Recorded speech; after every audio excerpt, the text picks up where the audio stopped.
All right, everybody, here we go. It is Thursday, May the 16th, 2019, episode number 321 of Couch Talk.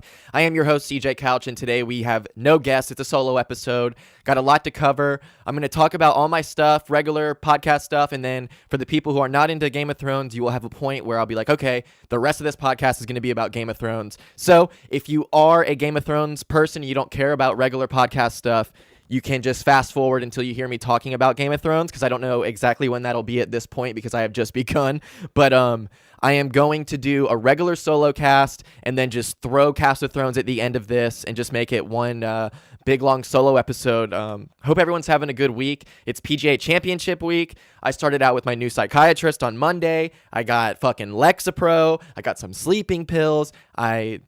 I guess feel better. I'm definitely sleeping better. I'm not waking up in the middle of the night anymore. Like, literally the past couple weeks, in 2019, I don't think I've slept through the night. I've woken up multiple times. I don't know what it is. I just keep like waking up over and over, and it's like, why can I not fucking sleep through the night? I don't even know what the pills are called, but I got some sleeping pills. It's not Ambien. It's not like hardcore or anything, but they work. I took my sleeping pill last night, slept great.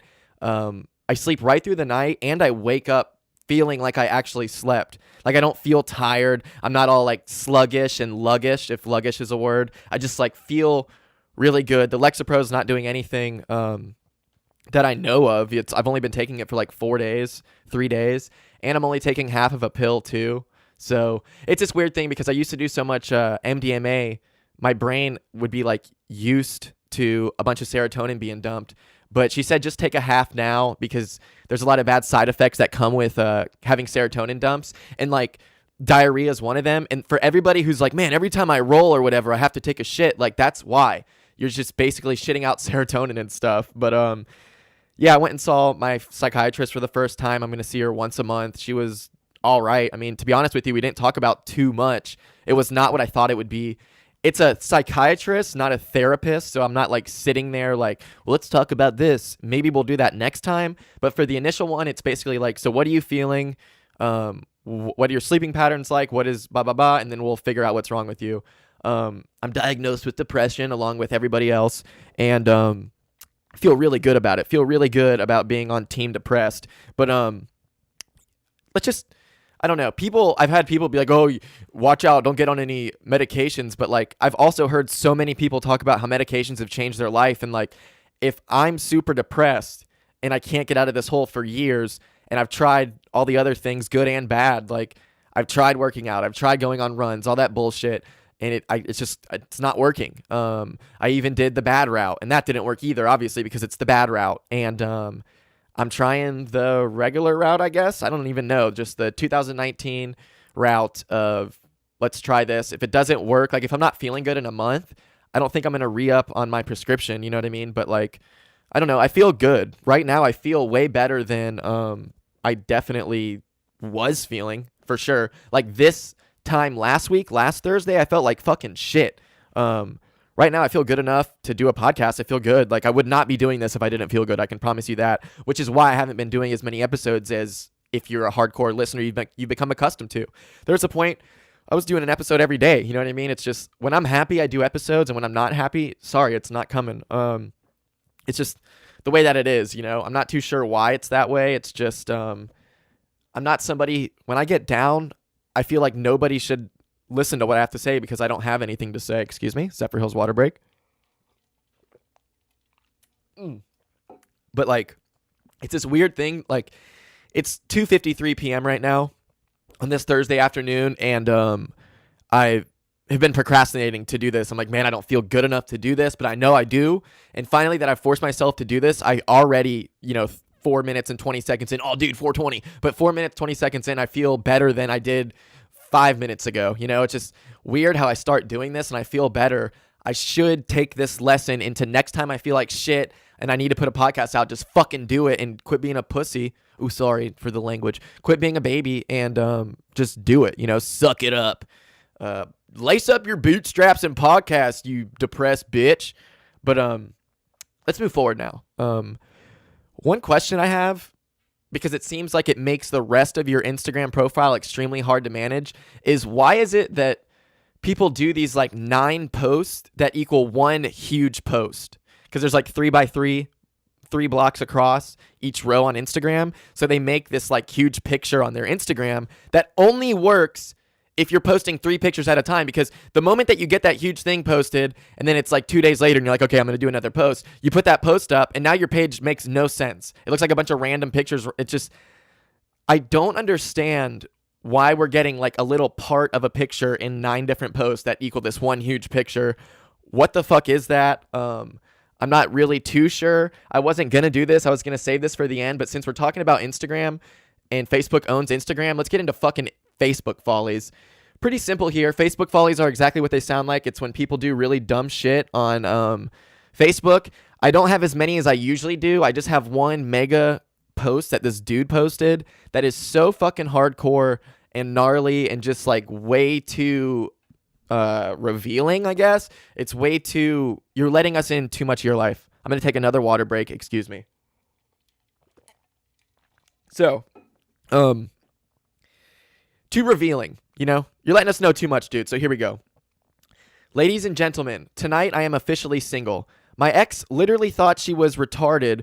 Hold on. Let me read this literally like how this dude talks. All right. Ladies and gentlemen, tonight I am officially single. My ex literally thought she was retarded when it came to street smarts. Turns out she is so good at dating 2 men at the same time, then convincing each one that the only reason she is around the other one is to obtain info for your own benefit, ... I mean, love is blind sometimes, but shit, I am thoroughly impressed. Girl, you good, LOL. Just not wifey material, unfortunately. And then he tags the girl. Her name is Casey. I'm not going to say what her last name is. Casey, I wanted you to get off meth, but actually now that I see conversations with you trying to convince Austin that you weren't flirting with me and trying to get him to chill, LOL, that one was amazing. See, I, at this point, have to wonder, was it in fact him you were in a relationship with first and dedicated to, or was it me? Either way, people who treat people like puppets are the kind of people my people don't help. I was wrong. That house is where you belong. And then he puts the next post, I'm single and free of sanity. And it's one of those posts with like a background and then white writing. Like, I guess it makes it a meme or something. So he posts that. And then right after he posts, I'm single and free of insanity, he puts in an open relationship. So then a girl comments on it. Ooh. And goes, so who's the real victim here? And what in Meth Nation is going on? And she posts a picture of this kid. He tagged 81 people in a post and called out his girl.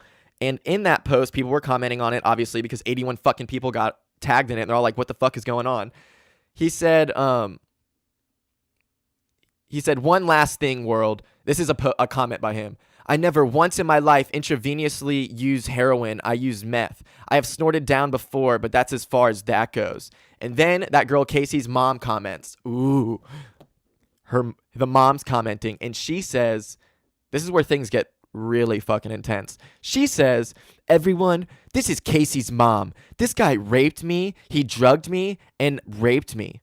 Finally, got Casey, and believe me, so I'm literally reading this as it's read, so don't think that I'm fucking an idiot here. This person typing, maybe she's drunk, maybe she's just so angry because of what she's talking about that she can't type straight, but I'm reading it as it's typed, okay? And I actually made it more readable because I was talking out loud, so I skipped a typo. But I'm just going to go through this full typos, exactly how it's typed, just so you can see the mania involved in all of this. She says, everyone, this is Casey's mom. This guy raped me, he drugged me, and I raped me. Finally got Casey, and believe me, so don't believe anything this motherfucking faggot-ass motherfucking it like to ask and likes to rape women and give them pills to get them asleep to rape them. And I'm pressing charges. Just stop talking about Casey. What are you? Tell them the truth about yourself, and you're an informant. He blamed this in a very good friend of mine, and it was him. He's the informant. Everybody needs to know. Stop fucking with my daughter, you rapist. So apparently this dude is a informant and a rapist. I don't know if either is true. That seemed like a kind of ridiculous thing to post in terms of like, there wasn't one period. There wasn't one comma. I read that exactly how she typed it. So he responds to that girl posting that screenshot and says, and the girl who posted it, her name's Kara. I'm not going to say what her last name is, but he says, Kara, When I met you, you were on you worse than I ever been. On my worst day, I still am better than you on your best. ... I won't waste my breath on you, I won't waste time on that thing above me that fucks her daughter's boyfriends and claims the one who won't instead just raped her. So he's saying that mom says that she tries to fuck the girlfriend's boyfriends, and when they don't fuck her, she says that they tried to rape her, which I don't know. Obviously, I don't know what the fuck's going on here. I don't even really know this kid. I met him. I'll tell you how I met this kid after this. So he says, above me that fucks her daughter's boyfriends and claims that the ones who won't instead just raped her. And most times, if a man fucks daughter and mother, that man is that nigga. He said that, okay? That's a white kid typing that. And I only said it because that's what he said.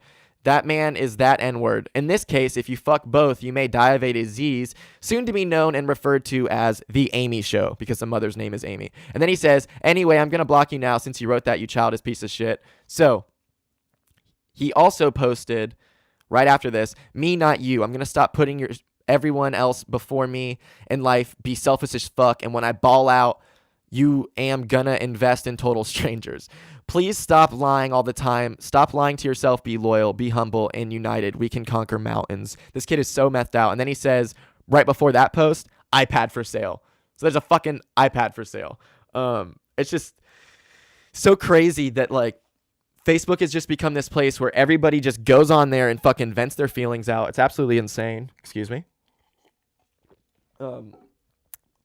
Also, how I met this kid. So, I met this kid at EDC in Orlando. It was the first time EDC was at Orlando, and I went there. I had no idea what to expect. I'm just running around, and he's the first kid that ever blew, Visine in my eyes.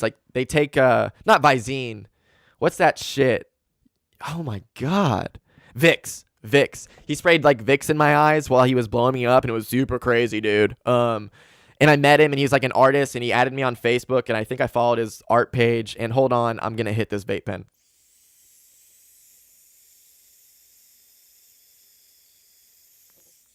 So, I don't know him at all. It's all, literally, his entire thing, ever since then, that was in 2010 or 11, it's just been pure chaos on his Facebook page since then.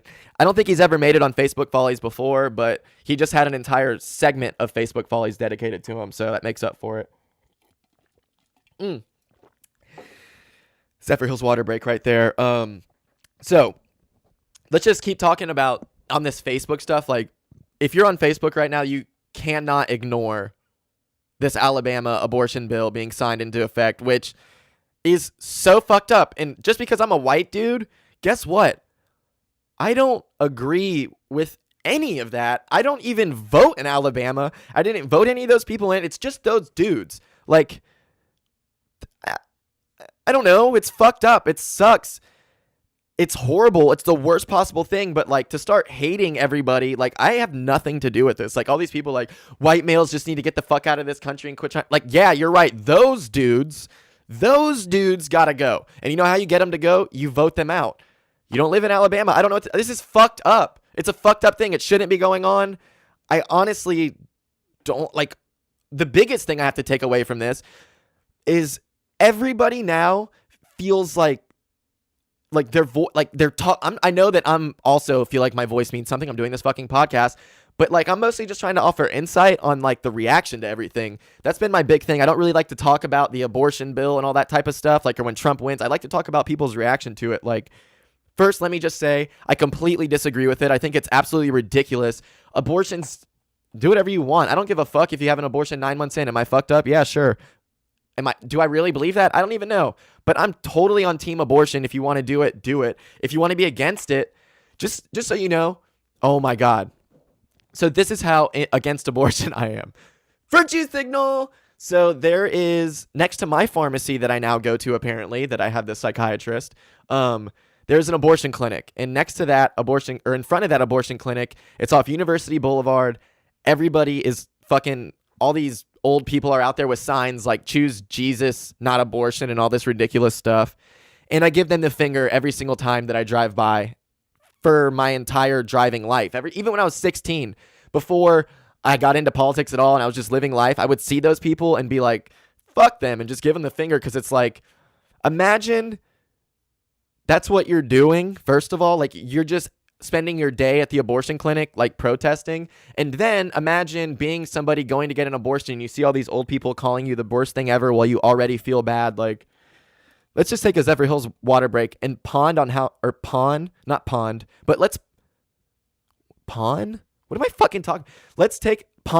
There we go. Now we're talking. Let's take a second and ponder on the thought of waiting outside of an abortion clinic to let the people who go into an abortion clinic to get an abortion done, you want to let them know that you think they're the biggest piece of shit ever and they're going to burn in hell. So I'm going to take a Zephyr Hills water break. And if you are somehow listening to this and also on team abortion, or team anti-abortion, team pro-life, and you love this bill, think about that for a second.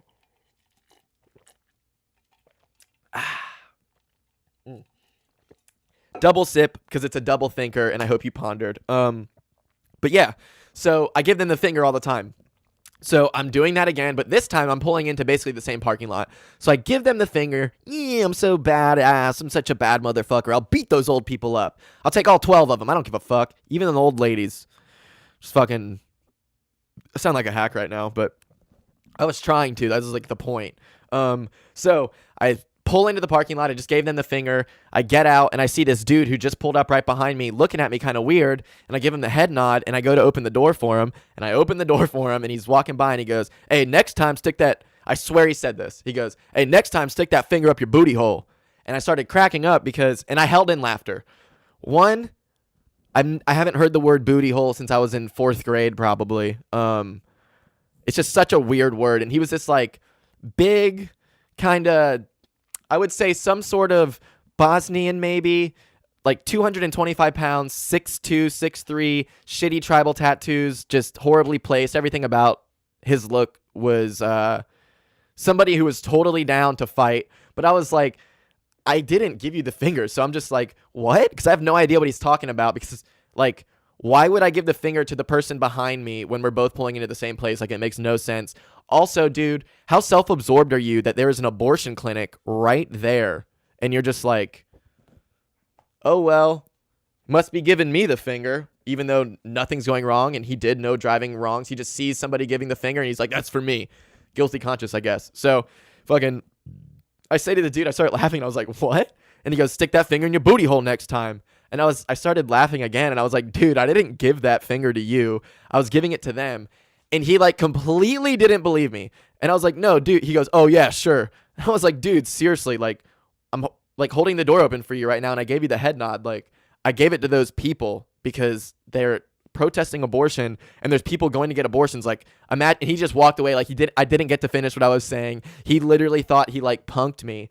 And it's so funny because, like, he probably is going to tell, like, I told Claire instantly. Like, I instantly called Claire. I checked in, got my prescription for them to make it, and I went and sat in my car and talked to Claire, and I instantly told her. And it's like if he had a girlfriend or his friends or whatever the fuck's going on with him, he instantly is going to call that person and be like, yo, I just punked this kid out. He gave me the fucking finger. Like, it's so weird how there's, like, a whole nother person inside of everybody else. Like, inside of somebody you spent... It's weird, but, like, walking around the mall with Claire or something, it's like she's having all these different experiences. I really realized it at Publix because, so this is like a weird thing that happened. That's a perfect example of it. And I haven't even talked with Claire about it. And I'll talk to her probably when I hang out with her. Maybe she'll listen to this before we hang out tonight. But we were at Publix. Oh no, I was wrong. I did tell her. So basically there was a situation where me and Claire, she saw this dude who was like a family friend and didn't say anything about it while we walked past it. So when you walk past this person, you can feel this weird, like, is this guy, like, trying to recognize me? But you can't really, like, you don't know what's going on, so you just keep walking because you're with this other person, and you forget that they have an entire other life that, like, maybe they'll recognize this person. That person's trying to recognize them. And it happened to us at the same Publix, same trip. We're walking it was on the same walk, literally. So we're walking to the produce. It might have been a different time we were at Publix, but I do know it was in the same general area. So we were walking through Publix, and this girl I know who dated my, like, she dated my best friend. And I fucking hated her from the start, and I turned out to be right about her. She's a fucking cunt. She's fucking, I hate that bitch.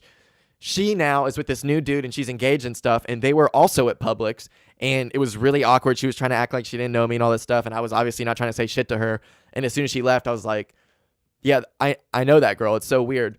And it's weird. Like, there's just an entire other, like, with your significant other or with your dad or your mom or whoever, your brother, your sister, the people you're closest to, you guys are living completely fucking different lives, and you're going through completely different emotions, and you're thinking different things, and you're seeing different people. And especially if both of you are like really self-aware, like me and Claire are both self-aware to probably a fault. And like, we got so many thoughts and weird things going on. Like, it's just everything going on in my head is probably going on in Claire's head and everybody else around me. Everybody's always thinking, even like the dumbest fucking person that you can think of, who's like, people are living like, it's so weird. Everybody around you, you go to Publix and everybody just seems mindless and you're just walking right by them. Whatever you're thinking about them, they're probably thinking whatever about you and stereotyping you and all these different things that you're doing to them and judging and all this weird shit that like everybody is constantly doing. And we're all like disconnected in our own worlds. But then we're super fucking connected, because I see this video, I'm sure it's super viral, like 8 million views or something, of Britain's Got Talent. This person walks up there wearing like a mask and they don't talk. It's like a recording played over the speakers with like this weird thing. And basically they take two people who have known each other for 30 years, sit them down, and touches one and never touches the other. And every time that they touch the one, they ask the person if they felt touched to raise their hand, and both people would raise their hand, meaning that person felt touched through that other person because they have such a strong connection. And then they do it 3 times, touch them in different places, touch them different numbers of times, and ask how many times have you been touched. They both responded as if the person who wasn't touched responded as if they had been touched, whether it be in that same spot, how many times. Zephyr Hills water break, excuse me. It was fucking crazy to show that they were connected. And then they take the person and they give them a drawing board, close their eyes, and tell them just to squiggle on it until the dude tells you to stop for like 10 seconds or something. And they both squiggled out the exact same thing, which was the numbers 1989, as in 1989, but if they were upside down and were connected. So it was like a like cursive numerology, if you will, cursive numbers, which doesn't exist. But he flips the fucking board over and they both wrote out 1989, the year they met, in the exact same way. So they're either being manipulated through some sort of weird hypnosis, or they were connected in this weird way that and it's weird. Like, you can feel when you're with somebody a lot, you can feel what they're feeling instantly. Like, they don't have to tell you. Like, when Claire feels down or something, I instantly know. And I might not call her out on it and I'd be like, what's wrong? But like, I do know instantly every time. It's very strange. You just can feel people. And I don't know if that's the vibe you're giving off, or if it's you are connected so close with that person that you guys get in like sync. So like, I think people are completely disconnected. Everyone's in their own head except for those that you're close with. Like, even me and Daisy, like, I know as soon as Daisy's got to go outside, I know what Daisy's always going to do. It's just very strange. Apparently dogs even know like when the owner is going to come home, but they start like, everybody know, oh, my dog's waiting for me at the window. So they did a study, and apparently the dog starts waiting at the window the moment that you decide I'm going to leave.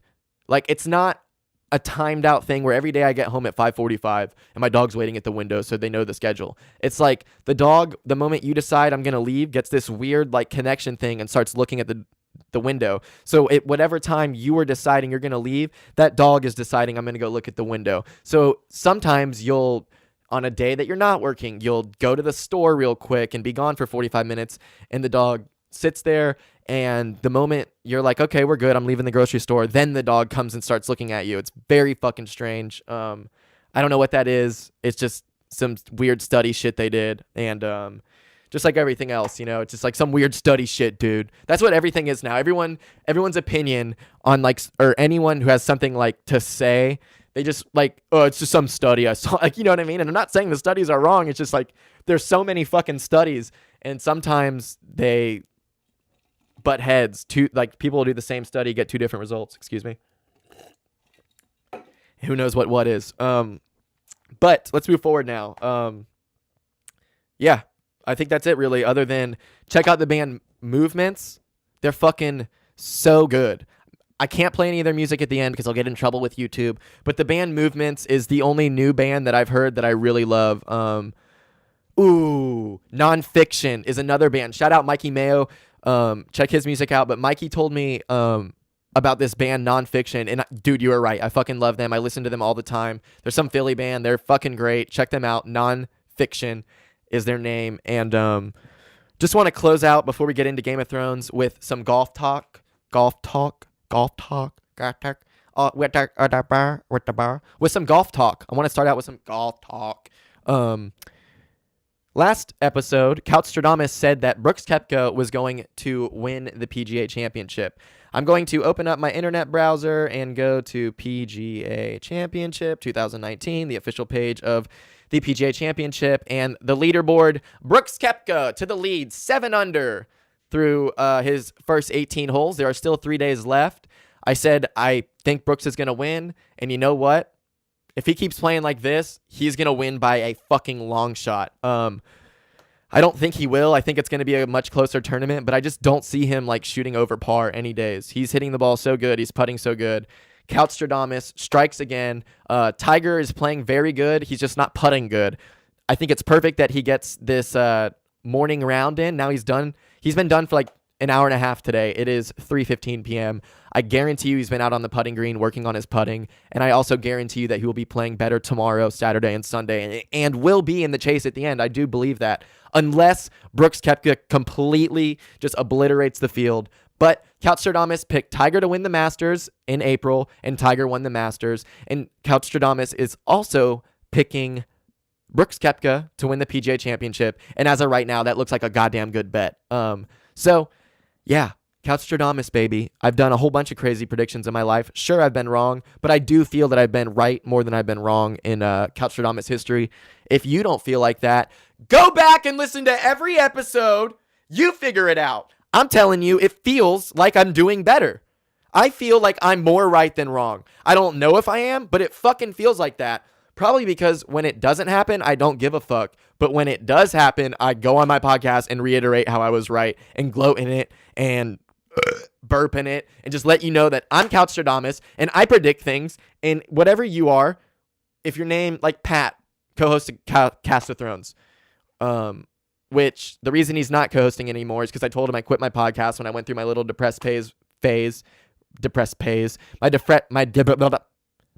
phase of I quit podcasting, and I did that finale episode on YouTube, and it was so sad, dude. And I was just like, fuck this shit, man. I'm emo.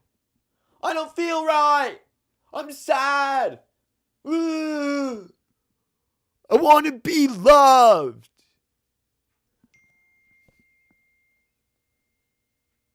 Okay, so that's a very important text. I actually have to press pause real quick, and I will be right back. Okay, so it's actually it's number 30. I don't know. I was gonna do this I think I might do Cast of Thrones separate from it, actually. Easy was supposed to come over and do it with me, but I'm gonna hang out with Claire tonight instead. Sorry, dude. I think I'm gonna do Cast of Thrones as a separate thing because I don't know. It just feels like there's Cast of Thrones people and then there's the podcast people, and I don't want somebody who is a Cast of Thrones person who hates the podcast to feel like they have to sift through 30 minutes of fast forwarding like it's a Bert Kreischer intro on the Bertcast. So I'm going to wrap it there. Shorter episode, especially compared to all my other solo episodes. I'm going to put in the Bluff God intro that is now the outro because I like to just start things with a bang and no... I just want people instantly interested. Interestly is the word of interested and instantly combined. But I just want people to instantly be interested in the conversation or talk or discussion or whatever the monologue that this is, the fucking rant, instead of being turned like it's just.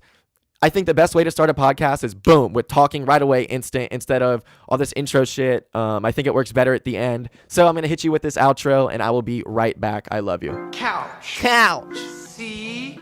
Cow. C-O. Oh, keep spelling, mister. C-O-U-C-H.